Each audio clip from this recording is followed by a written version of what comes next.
شروع اللہ کا نام لے کر جو بڑا مہربان نہایت رحم والا ہے۔ سچ مچ ہونے والی، وہ سچ مچ ہونے والی کیا ہے؟ اور تم کو کیا معلوم ہے کہ وہ سچ مچ ہونے والی کیا ہے؟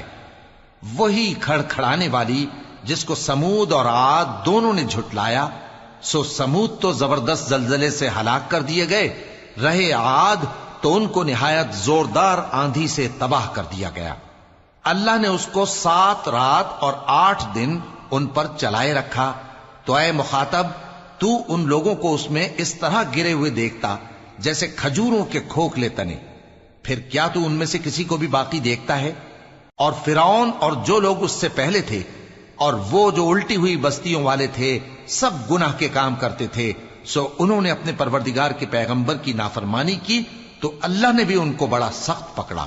جب پانی طغیانی پر آیا تو ہم نے تم لوگوں کو کشتی میں سوار کر لیا تاکہ اس کو تمہارے لیے یادگار بنائیں اور یاد رکھنے والے کان اسے یاد رکھیں۔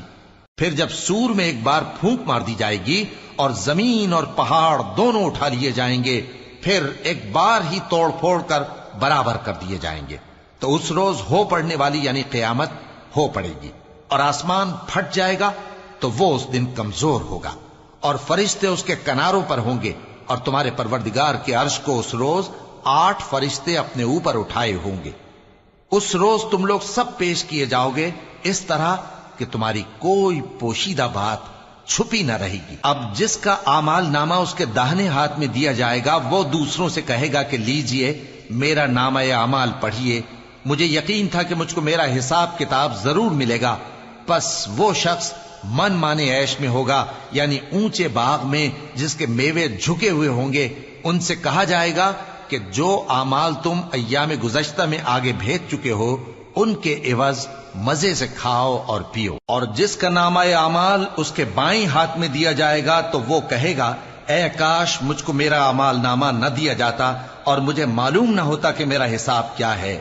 اے کاش موت میرا کام تمام کر چکی ہوتی، آج میرا مال میرے کچھ بھی کام نہ آیا، مجھ سے میرا اقتدار جاتا رہا۔ حکم ہوگا کہ اسے پکڑ لو، اب اسے طوق پہنا دو، پھر دوزخ کی آگ میں اسے جھونک دو، پھر زنجیر سے جس کی لمبائی 70 گز ہے جکڑ دو۔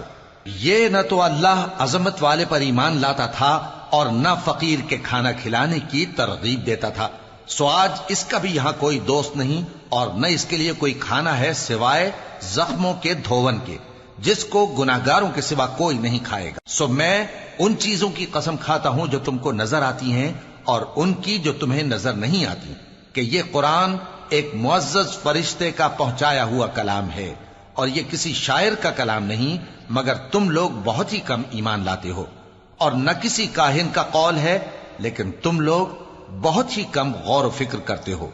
یہ رب العالمین کا اتارا ہوا ہے۔ اور اگر یہ پیغمبر ہماری نسبت کوئی بات جھوٹ بنا لاتے تو ہم ان کا داہنا ہاتھ پکڑ لیتے، پھر ان کی رگے گردن کاٹ ڈالتے، پھر تم میں سے کوئی ہمیں اس سے روکنے والا نہ ہوتا۔ اور یہ کتاب تو پرہیزگاروں کے لیے نصیحت ہے، اور ہم جانتے ہیں کہ تم میں سے بعض اس کو جھٹلانے والے ہیں۔ نیز یہ کافروں کے لیے موجب حسرت ہے، اور کچھ شک نہیں کہ یہ یقین کرنے کے لائق ہے۔